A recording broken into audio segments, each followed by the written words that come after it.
después de lo que cantamos y de lo que oramos y de lo que leímos, estoy sumamente convencido de una cosa y es que, gracias a eso, y es que Dios quiere nuestra total y absoluta atención.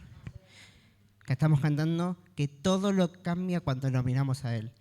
Y es necesario, porque hoy vamos a hablar de esto justamente, de que es necesario que aprendamos a fijar la mirada en Jesús en todo momento.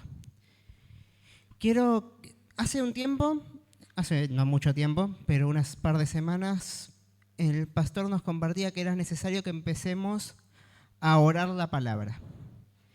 Y uno de los consejos que nos decía ese día es que tenemos que aprender a orar. Las oraciones de los apóstoles son una muy buena herramienta para aprender a orar la palabra. ¿Por qué? Porque los apóstoles no solo habían aprendido a orar de Jesús, sino que también tenían un entendimiento y una revelación de cómo orar, que el mismo Dios les estaba dando. Así que hoy quiero empezar leyendo una oración que escribe Pablo allá en la carta de los Efesios, de los versículos 17 al 21, que dice así: Pido que el Dios de nuestro Señor Jesucristo, el Padre glorioso, les dé el espíritu de sabiduría y de revelación para que lo conozcan mejor. Pido también que les sean iluminados los ojos del corazón para que sepan a qué esperanza Él los ha llamado, cuál es la riqueza de su gloriosa herencia entre su pueblo santo y cuán incomparable es la grandeza de su poder a favor de los que creemos. Ese poder es la fuerza grandiosa y eficaz que Dios ejerció en Cristo cuando lo resucitó de entre los muertos y lo sentó a su derecha en las regiones celestiales, muy por encima de todo gobierno y autoridad, poder y dominio, y de cualquier otro nombre que se invoque, no solo en este mundo, sino también en el venidero. Es una oración conocida, al menos la primera parte, porque ¿cuántas veces oramos por un espíritu de revelación y de sabiduría? Y es necesario que sea el Espíritu Santo el que nos traiga revelación, y es necesario que adquiramos sabiduría, y la forma de adquirir sabiduría es en una dependencia total del Espíritu. Pero es muy interesante cómo dice que esta revelación y sabiduría está totalmente vinculada con la idea de conocer más a Jesús y conocer más al Padre. Y ese es el obrar del Espíritu Santo. El Espíritu Santo siempre nos está llevando a Cristo y en Cristo vemos al Padre. Y dice, pido también que les sean iluminados los ojos del corazón. Y cuando habla de los ojos del corazón, acá yo lo que entiendo es que, ¿qué es lo que hay en el corazón? De la Biblia entendemos que el corazón están los pensamientos y es lo que asociamos con el alma. Y el domingo hablamos y recién oraba, mire esto, ¿no? Es necesario que nuestra alma se sujete al Espíritu. Entonces necesitamos sabiduría, necesitamos revelación del Espíritu y necesitamos conocer más a Cristo para que nuestra alma se sujete al Espíritu y sean iluminados los ojos del corazón. Que nuestros pensamientos, alma, que nuestras emociones, que nuestros deseos incluso, todo se empieza a filtrar por el Espíritu Santo, que todo se sujete a Él. Y tenemos que entender que dice que lo conozcan a Él y que conozcan ese poder eficaz, esa fuerza grandiosa y eficaz que levantó a Jesús de entre los muertos. Y muchas veces, a veces parece que vivimos un cristianismo sin poder, un cristianismo sin el Espíritu Santo. Pero acá vemos que Pablo dice, oro por ustedes y oro para que conozcan y prueben de ese poder real. Entonces es necesario que vivamos esto, y para vivir esto es necesario también, valga la redundancia, que nuestro corazón, que nuestra alma sea sujeta al Espíritu y expuesta a su luz. Y hoy les venía diciendo esto, ¿no? De que es necesario que miremos a Jesús.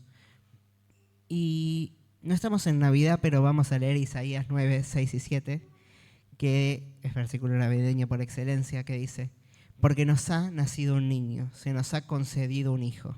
La soberanía reposará sobre sus hombros y se les darán estos nombres: Consejero admirable, Dios fuerte, Padre eterno, Príncipe de paz. Se extenderán su soberanía y su paz no tendrá fin. Gobernará sobre el trono de David y sobre su reino para establecerlo y sostenerlo con justicia y con rectitud desde ahora y para siempre. Esto lo llevará a cabo el celo del Señor de los ejércitos. ¿Qué es lo que está diciendo acá? Van a ser Jesús, está hablando de Jesús, que Él va a nacer y que Él va a gobernar. Va a llegar un momento en que Él va a gobernar sobre toda la tierra y eso lo sabemos y eso lo esperamos. Pero es interesante los nombres de Jesús. Dios fuerte. Entender esto, ¿no? Que Dios no se anda con pequeñeces. Y que Dios es un Dios, también lo leímos recién, un Dios celoso que va a llevar a cabo sus planes. Que se preocupa y se ocupa. Y Dios se va a ocupar de tener nuestra atención. Pero es muy interesante el nombre, el primer nombre que se menciona acá de Jesús, que es Consejero admirable. ¿Qué es admirar a alguien? El otro día escuchaba una definición de admirable y es digno de ser mirado, admirable. Y si buscamos en la Real Academia Española va a decir que admirar es reconocer y apreciar el valor o las cualidades de alguien o algo. O también admirar es contemplar o mirar con agrado a alguien.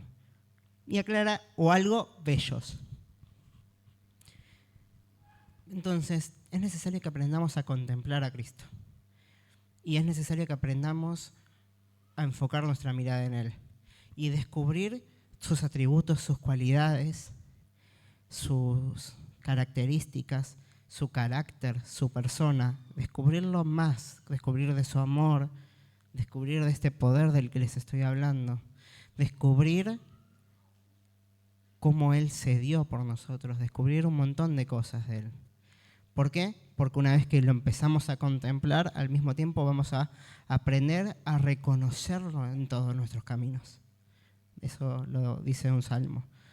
Y apreciar el valor, darle verdaderamente a Cristo el valor que se merece. Y el valor que se merece es el trono de nuestro corazón. ¿Por qué? Porque ¿qué es contemplar? Esta palabra también. Poner la atención en algo. Considerar. O veamos esta definición que me gustó. Dicho del alma. Ocuparse con intensidad en pensar en Dios y considerar sus atributos divinos o los misterios de la religión. Esa definición está en la RAE, no en un diccionario bíblico. Dicho del alma. Contemplar es un alma que se sujeta al espíritu y se ocupa con intensidad, con esfuerzo, con ganas, con dedicación, con constancia, en pensar en Dios y considerar cada uno de sus atributos y sus cualidades. Y al hacer eso, al mismo tiempo vamos a ir descubriendo que Él es mucho más bello de lo que inicialmente creímos. Pero este título, Consejero admirable, es un consejero que es digno de ser mirado. Y esto me llevaba a reflexionar. Si yo estoy hablando con alguien y la persona con la que estoy hablando está meta tiqui, tiqui, tiqui, tiqui, tiqui con el celular, ¿me está prestando atención? ¿Me está escuchando? No. Es necesario que escuchemos y que veamos y que le prestemos la debida atención a este consejero admirable. Jesús nos manda a seguirlo. No podemos seguir a alguien que no estamos mirando. No podemos seguir a alguien si no sabemos por dónde va o por dónde está. Y esta no es una decisión emocional. Es ocuparse con intención y con intensidad. Porque si no estamos escuchando los consejos y no le estamos prestando atención a este consejero admirable, ¿cómo vamos a crecer en sabiduría? Por eso es que Pablo ora. Oro para que sean abiertos los ojos de su corazón y aprendan a ver, a contemplar a este consejero admirable. Y así lo van a aprender a conocer más. Y así se van a enamorar más. En Juan 1, 6, 18 y del 6 al 18 y va a decir así. Es conocido esto. Vino un hombre llamado Juan. Dios lo envió como testigo para dar testimonio de la luz, a fin de que por medio de él todos creyeran. Juan 1, 6 en adelante. Juan no era la luz, sino que vino para dar testimonio de la luz. Esa luz verdadera, la que alumbra a todo ser humano, venía a este mundo. Él era la luz y ya estaba en el mundo. Y el mundo fue creado mediante él, pero el mundo no lo reconoció. Vino lo que era suyo, pero los suyos no lo recibieron. Mas a cuantos los recibieron, a los que creen en su nombre, les dio el derecho de ser hijos de Dios. Estos no nacen de la sangre ni por deseos naturales ni por la voluntad humana, sino que nacen de Dios. Y el Verbo se hizo hombre y habitó entre nosotros. Y contemplamos su gloria, la gloria que corresponde al Hijo único del Padre, lleno de gracia y de verdad. Juan dio testimonio de él, y a voz en cuello proclamó: este es aquel de quien yo decía, el que viene después de mí es superior a mí, porque existía antes que yo. De su plenitud todos recibimos gracia sobre gracia, pues la ley fue dada por Moisés, mientras que la gracia y la verdad nos ha llegado por medio de Jesucristo. A Dios nadie lo ha visto nunca. El Hijo único, que es Dios y que vive en unión íntima con el Padre, nos lo ha dado a conocer. Y salteo al versículo 29. Al día siguiente, Juan vio que Jesús se acercaba a él y dijo: aquí tienen al Cordero de Dios, que quita el pecado del mundo. De este hablaba yo cuando dije: después de mí viene un hombre que es superior a mí, porque existía antes que yo. Es muy interesante todo esto. Acá dice: la luz venía al mundo, vino al mundo, y los suyos no lo reconocieron, y por cuanto no lo reconocieron, no lo recibieron. Y es muy interesante que ¿qué quiere decir reconocer a alguien? Desde que ya lo... Es reconocer, volver a conocer. No podemos reconocer a Jesús si antes no lo conocemos. Y si no reconocemos y no conocemos a Jesús, no lo vamos a recibir en nuestra vida y nunca le vamos a dar el lugar que merece nuestro corazón. Es una revelación tangible. Y dice: y contemplamos su gloria. Pero vamos a ver que esta generación que contempló la gloria no hizo mucho con esa revelación en un principio. Pero dice que Jesús y el Padre son uno y que el Padre lo da a conocer. Y que Jesús da a conocer al Padre. Si decimos que queremos mostrar a Jesús y mostrar al Padre, tenemos que tener, como dice acá, una unión íntima con Él. Juan el Bautista, estaba metido en la conversación con Jesús. Lo conocía. Entonces, cuando Jesús vino, dijo: este es el del que yo les estoy hablando.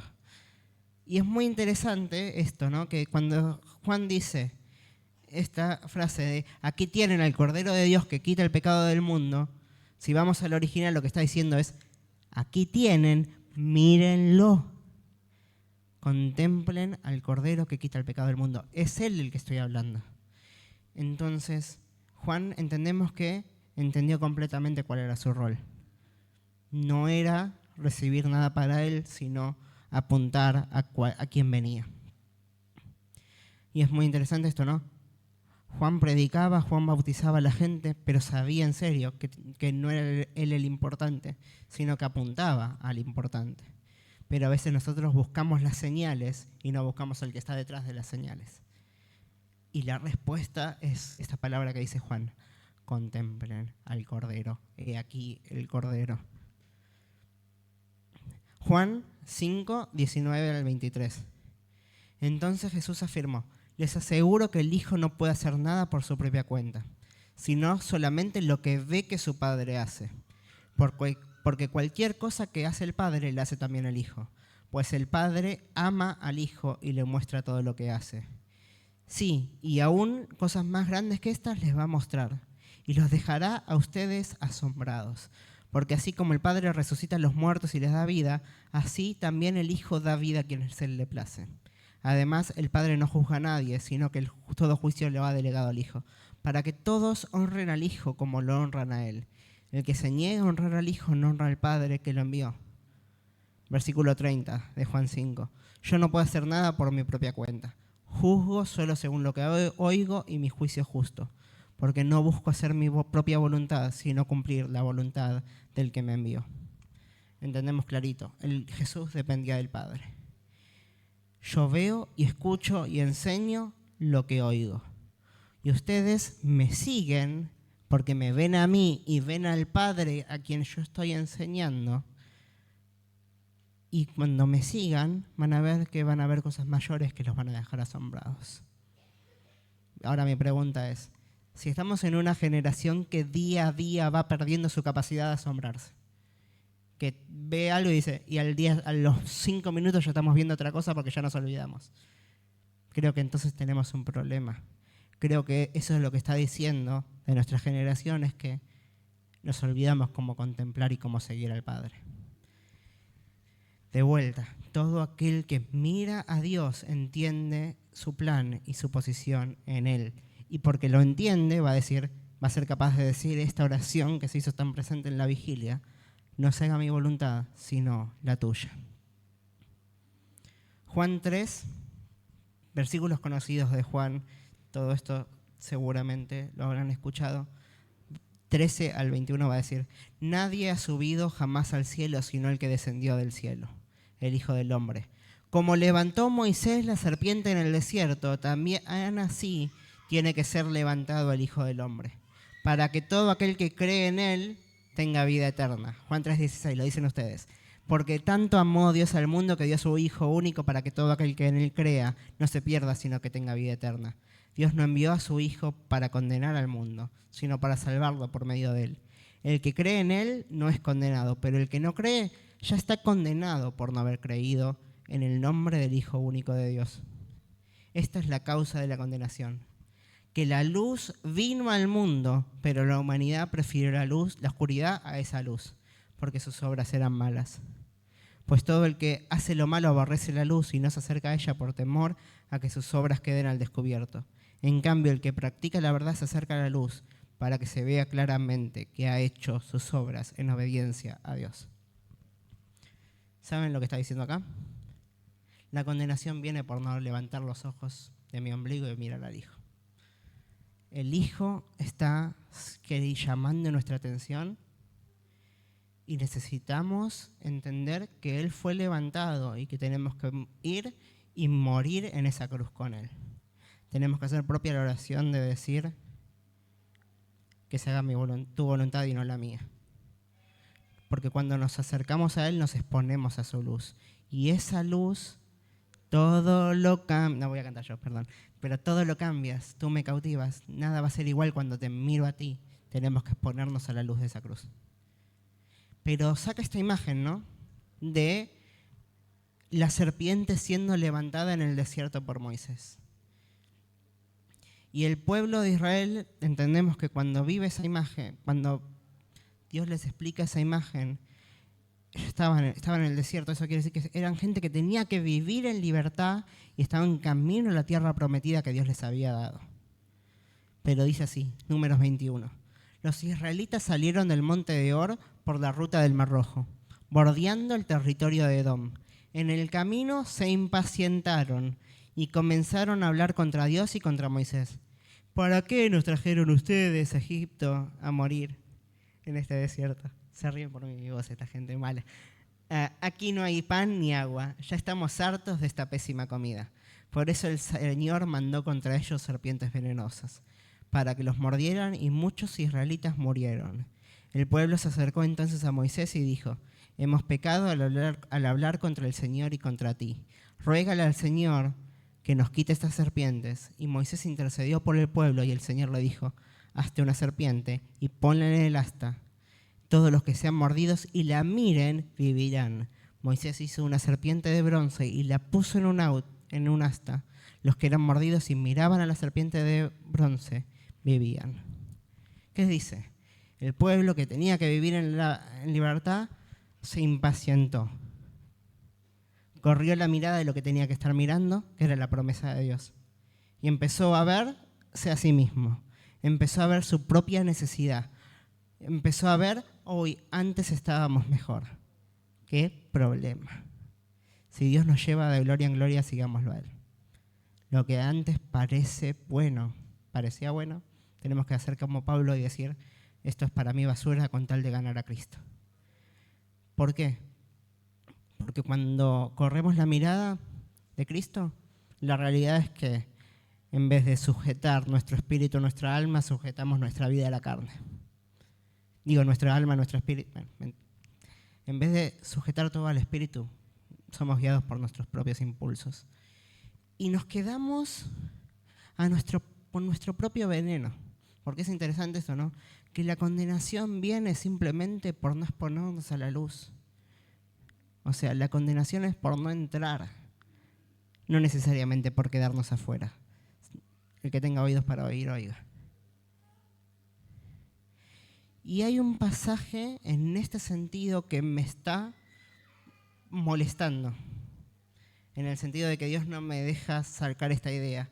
Y venimos de Pascuas, entonces es como que lo tengo todavía más presente, que es Isaías 53, posiblemente de los capítulos más importantes de toda la Biblia, que dice, ¿quién ha creído nuestro mensaje y a quién se ha revelado en el brazo del Señor? Creció en su presencia como vástago tierno, como raíz de tierra seca. No había en él belleza ni majestad alguna. Su aspecto no era atractivo y nada en sus apariencias lo hacía deseable. Despreciado y rechazado por los hombres, varón de dolores, habituado al sufrimiento, todos evitaban mirarlo. Fue despreciado y no lo estimamos. Dice, acá está diciendo, Jesús no tenía nada que humanamente nos atraiga hacia Él. Y porque la gente no fue capaz de dar un paso más y conocer más allá de los ojos humanos, esa gente terminó dándole la espalda y diciendo, desviando la mirada.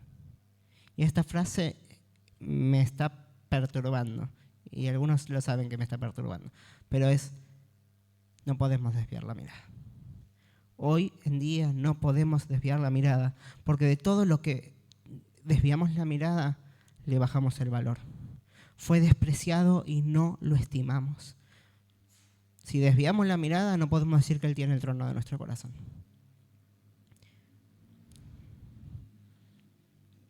Y es entender esto. Vivimos en una guerra completa y real por nuestra atención. Y es necesario. Y ya vimos lo importante que es prestar la atención a Dios en todo lo que dice. Pero vamos a ver que el diablo, como sabe que esto es muy importante, es el único objetivo. Lo hablábamos con los chicos en el grupo el otro día. No le importa nada más que no miremos a Jesús, al diablo. A veces le echamos la culpa de cosas que no tienen nada que ver, cuando en realidad la decisión nuestra es no mirarlo.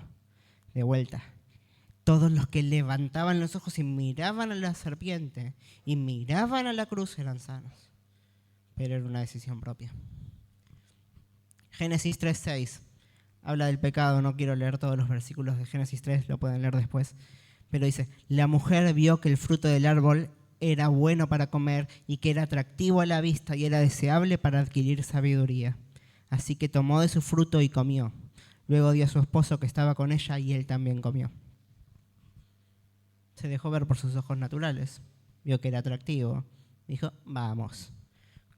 Si vamos detrás de cada cosa que nos llama la atención y decimos, uy, brilla como mi precioso, estamos complicados.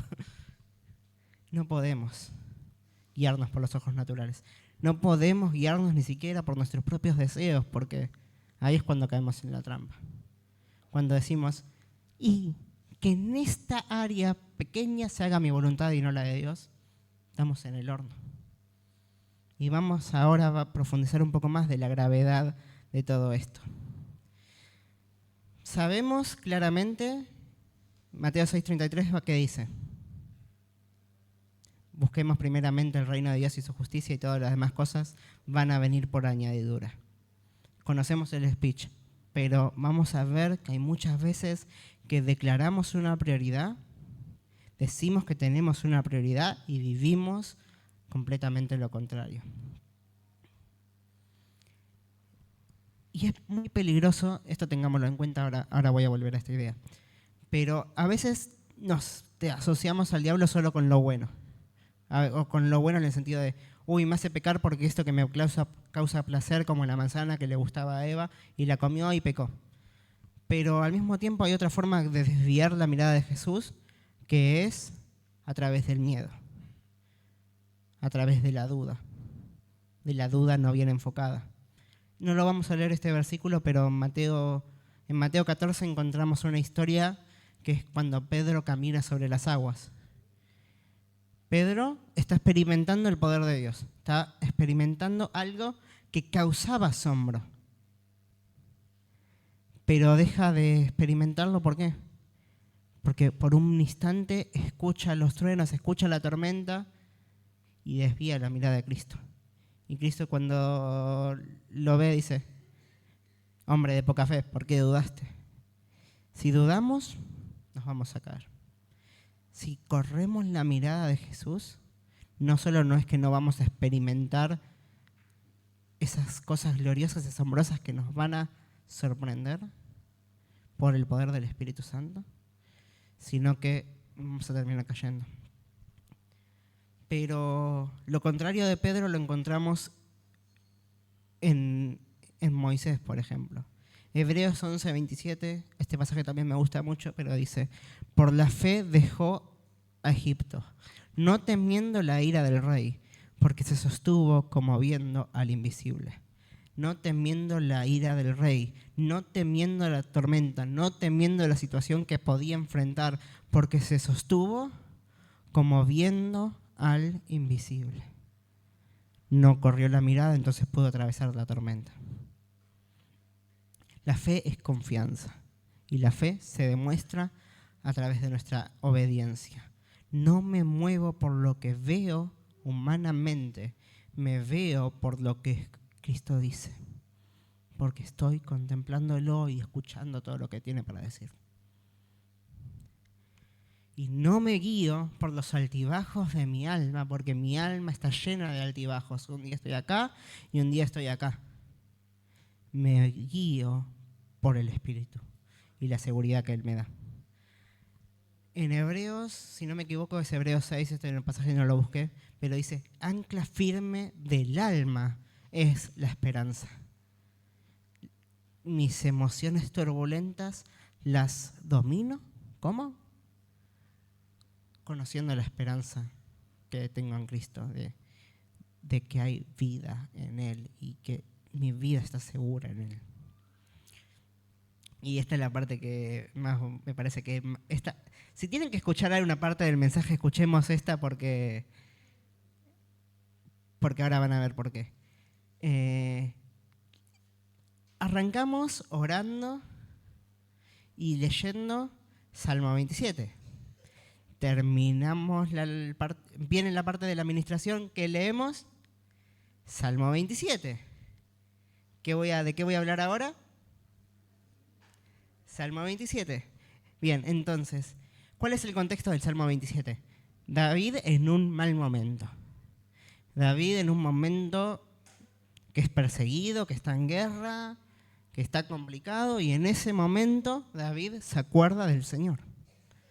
Y empieza a decir todo eso que cantamos y escuchamos de, aunque esté rodeado, yo voy a confiar en vos, mis enemigos van a caer, vos lo vas a hacer pomada a todos.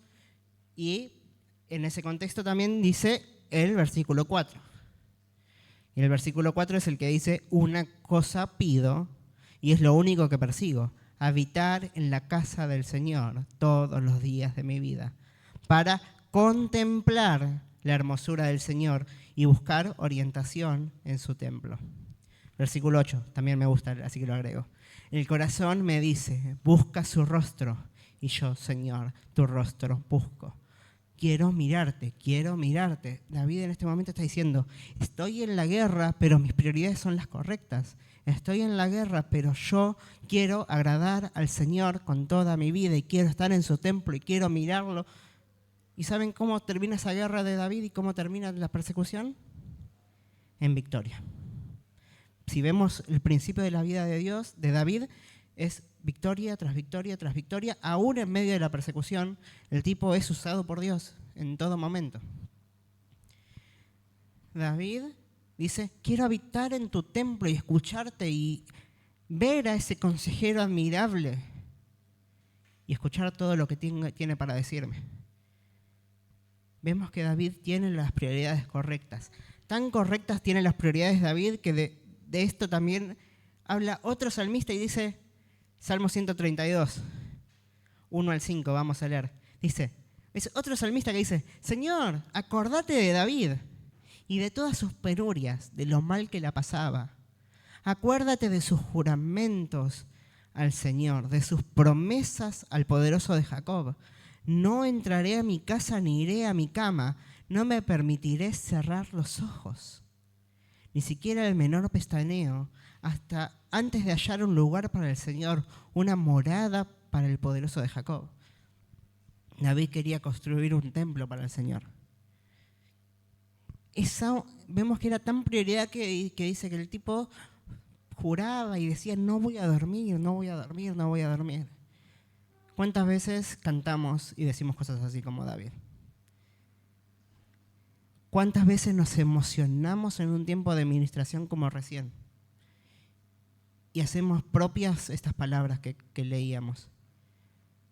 Señor, yo quiero buscar tu rostro. Yo quiero agradarte a vos. ¿Cuántas veces esa es nuestra actitud de nuestro corazón? Las prioridades correctas son esas. Y tenemos que aprender y hacer propios esas palabras, en serio. Pero es muy gracioso esto, ¿no? Que dice que David juraba, no entraré a mi casa ni iré a mi cama, no me permitiré cerrar los ojos, ni siquiera el menor pestañeo, antes de hallar un lugar para el Señor. Avanzamos un poquito en la historia. Segunda de Samuel 11, 1 al 5. En la primavera, que era la época que los reyes salían de campaña, o sea, David no había salido de campaña, se había quedado, no estaba en la batalla cuando dijo todo lo que dijo. Dice, David mandó a Joab con la guardia real y todo el ejército de Israel para que aniquilara a los amonitas y sitiara la ciudad de Rabá. Ok, bueno, acá leemos hasta acá, ¿qué pensamos? El tipo, ¿qué está haciendo? Está en el templo. Está en el templo orando y buscando la presencia del Señor y contemplando su rostro. Nah. Una tarde, al levantarse David de la cama, no entraré a mi casa ni iré a mi cama, había dicho el tipo. Una tarde, o sea, el tipo se quedó dormido y se levantó tarde. Chicos, agarren la pala. Al levantarse David de la cama, comenzó a pasearse por la azotea del palacio y desde allí vio a una mujer que se estaba bañando. La mujer era sumamente hermosa, por lo que David mandó que averiguaran quién era y le informaron. Se trata de Betsabé, que es hija de Elián y esposa de Urías elitita. Entonces David ordenó que la llevaran a su presencia y cuando Betsabé llegó, él se acostó con ella. Después de eso, ella volvió a su casa. Hacía poco que Betsabé se había purificado de la su menstruación, así que quedó embarazada y se lo hizo saber a David. Las dos caras totalmente opuestas de la misma moneda. Aún hay todo, David dice que es un hombre como informa el corazón de Dios porque después de todo lo que hace, se arrepiente. Pero acá vemos que el tipo se olvidó de lo que eran las prioridades correctas, dejó de hacer lo que sabía que tenía que hacer, y el que no hace lo que sabe que está bien, está pecando, va a decir Santiago. Y por eso dice, hoy es bueno, como la manzana. Prioridades incorrectas. Empiezo a ver por lo que mi carne dice. Y cuando Betsabé llegó, dice que se acostó con ella. Y después vemos que manda a matar a Urías y termina muriendo el primer hijo que tiene David con Betsabé. Y el tipo queda agarrado ahí en un espiral de pecado. Y eso pasa con nuestra vida, cuando corremos la mirada de Jesús. Entonces, tenemos que hacer nuestras las palabras de David en sus primeros momentos y establecer correctamente todas nuestras prioridades.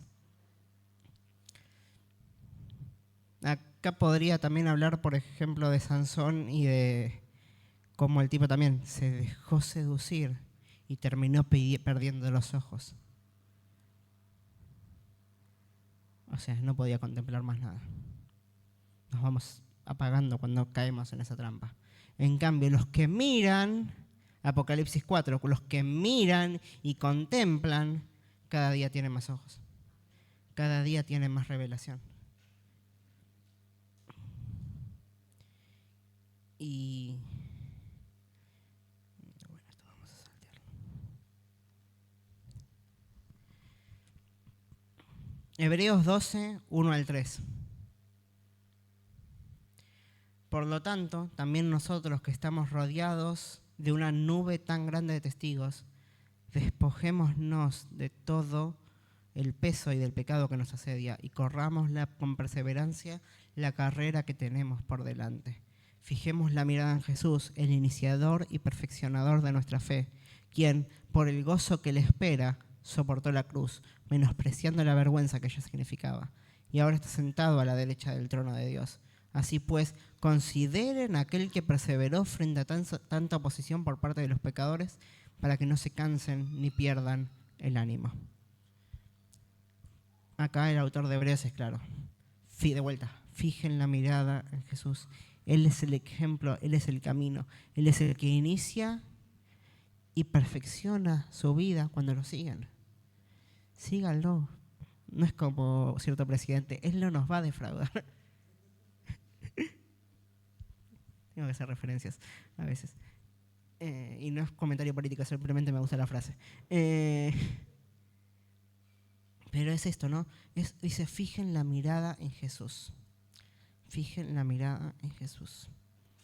Pero cuando lo que Dios me mostraba con esto es que decimos, fijen la mirada de Jesús, y empieza a hablar de la cruz y empieza a hablar de lo que Jesús sufrió. Y Él soportó la cruz porque tenía los ojos puestos en el Padre y en lo que el Padre iba a hacer. Pero cuando nos dice a nosotros, fijen la mirada en Jesús, no nos habla de la cruz. No nos habla de la cruz. Porque tenemos que ver a Jesús. ¿Y dónde está Jesús? ¿Dónde está Jesús? ¿Podemos decir que está en el corazón de los creyentes porque habita allí a través del Espíritu Santo? Podemos decir eso. Así que cuando veas al otro que tenés al lado, mira a Jesús. Pero en realidad el Cordero fue exaltado hasta lo sumo, porque se hizo obediente hasta la muerte y muerte de cruz. Entonces tenemos que hacerle caso a sus palabras. Cuando Mateo 16, 19 al 23 dice, no acumulen para sí tesoros en la tierra, donde la polilla y el óxido destruyen, y donde los ladrones se meten a robar. Más bien, acumulen para sí tesoros en el cielo, donde ni la polilla ni el óxido carcomen, ni los ladrones se meten a robar. Porque donde esté tu tesoro, allí también estará tu corazón. Lo que le damos importancia, lo que contemplamos, es lo que gobierna nuestro corazón. Y después dice, los ojos son la lámpara del cuerpo. El corazón se ve afectado por lo que nuestros ojos miran. ¿Qué consumimos? ¿De qué nos alimentamos todos los días? Por tanto, si tus ojos son buenos, todo tu ser disfrutará de la luz. Pero si los ojos son malos, todo tu ser estará en la oscuridad. Si la luz que hay en ti es oscuridad, si lo que decís que está bueno en modo está tan mal porque ni siquiera eso está del todo purificado, porque no le terminamos de entregar nuestra vida a Dios, qué tan densa es la oscuridad. Prioridades equivocadas traen corazones enfermos. Prioridades correctas traen corazones que se encienden al contemplarlo. La luz trae orden y el orden es el lugar, el ambiente propicio para que crezcamos en santidad y en sabiduría, en todo lo que tenemos que crecer. Filipenses 3, 17 al 20. Hermanos, sigan todos mi ejemplo y fíjense en los que se comportan conforme al modelo que hemos dado. Como he dicho a menudo, y ahora lo repito hasta con lágrimas, muchos se comportan como enemigos de la cruz de Cristo.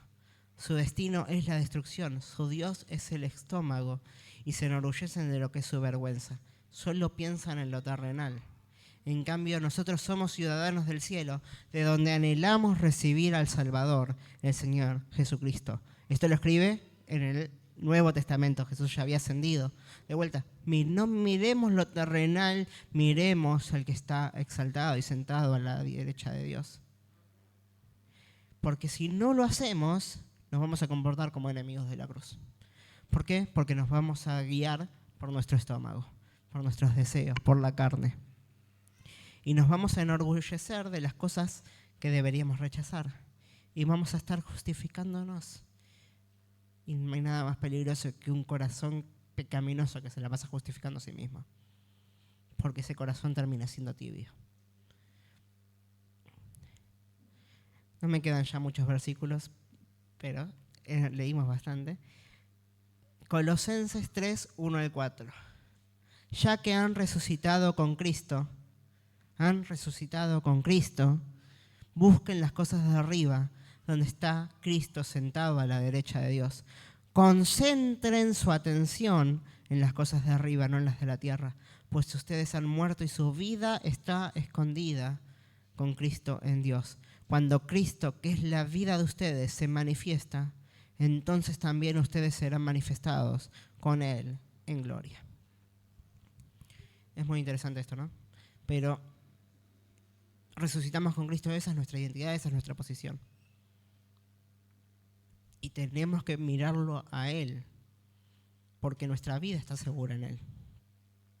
Y a veces hacemos un montón de cosas para salvar nuestra vida. Y la tratamos de resguardar a toda costa. Pero acá dice, mírenlo a Él y su vida está segura. Mírenlo a Él porque su vida está segura en Él y está escondida en Él. Y dice, cuando Cristo, que es la vida de ustedes, se manifieste, entonces ustedes también serán manifestados con Él en gloria. Entonces tenemos que esperar ese día que Él venga. Pero mientras esperamos, ¿qué es lo que tenemos que hacer? 2 Corintios 3, 16 al 18. Pero cada vez que alguien se vuelve al Señor, el velo es quitado. Los velos van a caer cuando nos volvemos a Él. Y hoy es una oportunidad para volver a Él también. Ahora bien, el Señor es el Espíritu, y donde está el Espíritu del Señor, allí hay libertad. Así que todos nosotros, que con el rostro descubierto reflejamos como en un espejo la gloria del Señor, somos transformados a su semejanza con más y más gloria por la acción del Señor, que es el Espíritu. Hay esperanza. Y hay esperanza porque mientras esperamos que Él vuelva, tenemos que seguir mirándolo. Porque cuando Él vuelva, no va a tener que pasar lo que dice Juan 1. Ellos no lo recibieron por cuanto no lo reconocieron. En cambio, cuando Él vuelva, va a haber una generación que lo reconoce y lo recibe. Y esto es tan así que Isaías 11:10 va a decir: en aquel día se alzará la raíz de Isaí, se alzará Jesús como bandera de los pueblos. Hacia Él correrán las naciones y glorioso será el lugar donde Él repose. Y su gloria va a llenar toda la tierra. ¿Por qué? Porque una vez más va a ser levantado. Una vez más va a ser exaltado en medio de su pueblo. Una vez más va a encontrar una generación que dice: no queremos salvar nuestra vida, queremos verte a vos. Queremos verte a vos y queremos verte regresar. Entonces, es tener esta certeza de que Él va a volver y que lo tenemos que esperar contemplándolo, con los ojos puestos en Él y no en ninguna otra distracción. Porque distracciones van a venir, pero es una decisión consciente de todos los días. Yo quiero verte a vos.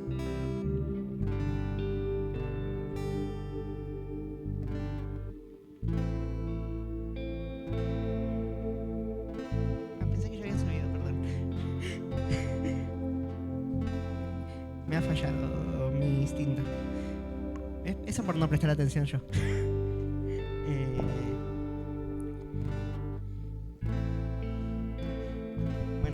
Suben los chicos y se preparan, voy a leer un versículo que había salteado. Pero Dice la palabra, no voy a leer todo, pero dice también en Lucas 17 que cuando el Hijo del Hombre vuelva va a encontrar los tiempos como los días de Noé. Todos mirando su propio ombligo y todos haciendo cosas que son importantes, pero con las prioridades equivocadas. Y es en ese contexto que dice, chicos, en esos tiempos no, cuando vengan los juicios, no hagan como la mujer de Lot y miren para atrás. No quieran guardar su vida, porque el que quiere guardar su vida, que está escondida en Cristo, la va a terminar perdiendo porque va a quedar fuera de Cristo. Entonces, guardamos nuestra vida como enfocándonos en lo importante, enfocándonos en Cristo. Y es contemplarlo a Él la única forma en la que podemos prepararnos para permanecer en pie.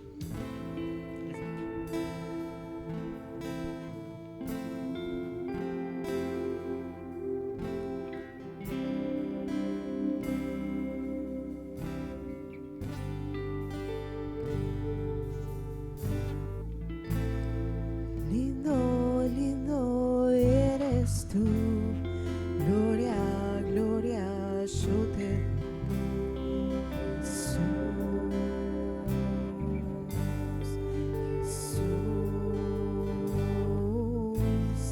lindo, lindo eres tú, gloria, gloria, yo te doy. Jesús,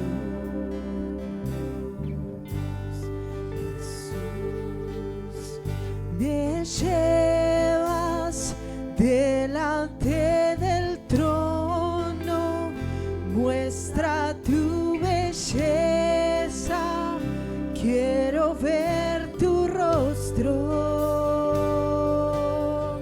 Me llevas delante del trono, muestra tu belleza, quiero ver tu rostro. Lindo, lindo eres tú, gloria, gloria, yo te doy. Jesús, Jesús,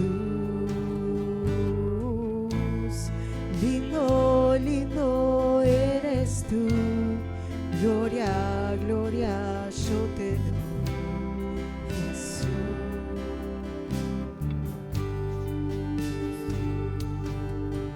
Me llevas delante del trono, muestra tu belleza, quiero ver tu rostro. Me llevas delante del trono, muestra tu belleza, quiero ver tu rostro.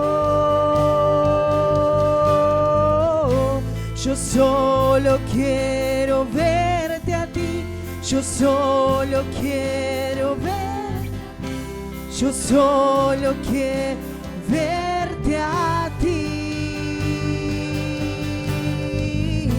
Yo solo quiero verte a ti, yo solo quiero ver. Yo solo quiero verte a ti.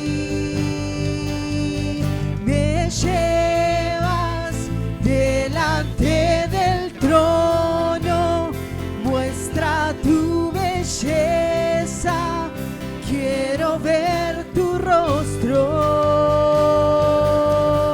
Me llevas delante del trono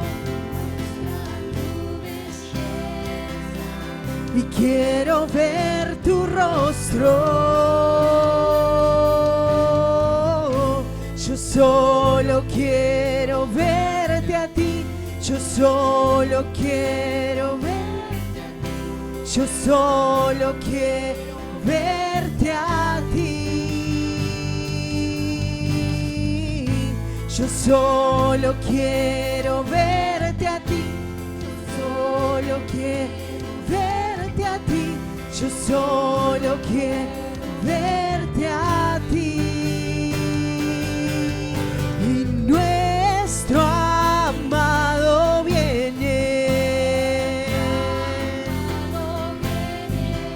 todo ojo te verá y toda lengua cantará y nuestro amado viene. Toda rodilla se doblará ante tu gloria y majestad y nuestro amado viene. Y todo ojo te verá y toda lengua cantará. Su rostro brilla más que el sol, sus ojos como llamas de fuego, de tu boca una espada afilada y nuestro amado viene. Está vestido con manto de sangre, día y noche cantamos tu nombre y Rey de reyes, Señor de señores. Tu rostro brilla más que el sol, sus ojos como llamas de fuego, de tu boca una espada afilada y nuestro amado viene. Está vestido con manto de sangre, día y noche cantamos tu nombre y Rey de reyes, Señor de señores. Pero de una cosa estoy seguro, he de ver la bondad del Señor en esta tierra de los vivientes. Pon tu esperanza en el Señor, cobra ánimo y ármate de valor. Pon tu esperanza en el Señor, porque los que lo miran están radiantes, jamás su rostro se cubre de vergüenza. Prueben y vean que el Señor es bueno, dichosos los que se refugian en Él. Señor Jesús, papá, te damos gracias porque en vos tenemos esperanza y en vos tenemos un refugio seguro. Te damos gracias, papá, porque vos nos marcaste el camino, Señor, y nosotros hoy, como iglesia, decidimos contemplarte. Como iglesia hoy decidimos mirarte. Como iglesia hoy decidimos no desviar la mirada, sino ser de esa generación que te conoce y por tanto te recibe. Espíritu Santo, Señor, hoy como iglesia asumimos nuestra posición y como puertas eternas decimos: ven, Rey de gloria, y levantamos tu estandarte. Levantamos a Cristo en alto y lo exaltamos, porque Él es Rey y toda lengua lo va a confesar. Espíritu Santo, Señor, arregla nuestras prioridades, arregla, Señor, los corazones heridos. Señor, queremos recibirte y queremos que vos hagas tu obra completa. Espíritu Santo, Señor, hoy vamos a vos y compramos colirio porque queremos que abras nuestros ojos. Espíritu Santo, queremos verte a vos. Solo quiero verte a ti. Yo solo quiero verte a ti. Yo solo quiero verte. Solo quiero verte a ti.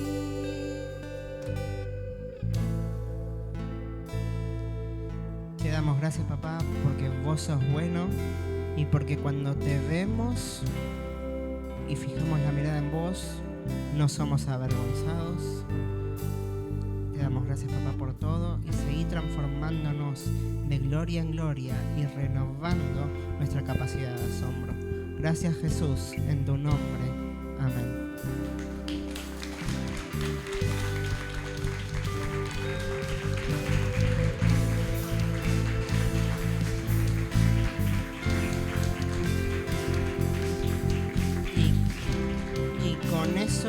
Iglesia, nos encontramos el domingo a las 11.